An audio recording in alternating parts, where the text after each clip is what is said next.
The Alberta government has announced it will provide $8 million in funding for Indigenous communities in the province to search for unmarked burial sites at former residential schools. The announcement comes less than a month after 215 unmarked graves were found at a former residential school in Kamloops, British Columbia.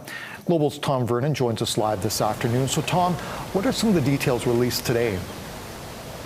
Yeah, Vinesh, so at the start of the ceremony, at the start of the announcement, Indigenous Relations Minister Rick Wilson said, in order for us to move to reconciliation, truth must precede reconciliation. And to get that truth, Indigenous communities must be able to learn the full history of what happened to these children. So as you mentioned, there's $8 million worth of grants being made available to Indigenous communities to do things like research and engagement in the community to learn about these sites, ground penetrating radar, partnerships, hiring experts, and doing maintenance of facilities and sites if they choose to honor these sites. They say this money is going to be very flexible in how these Indigenous communities are able to spend it. Now, speaking with Indigenous leaders here, they say this is a fantastic start, and they really do appreciate the flexibility of the program, and they say this will go a long way into the healing process when it comes to those residential schools. Here's what the ministers had to say.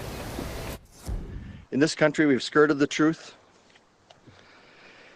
Even though residential survivors and elders have been telling us for years that many children did not find their way home. Facing it is the start of reconciliation with our Indigenous people. That we have a moral obligation to find them, to recover their memory, to honor those sites and their lives. Now, as you mentioned, it is an $8 million in total being made available for grants. Communities can qualify for up to $150,000. Applications are open right now. Indigenous communities can go online. Application deadline is January, but the money will flow as needed.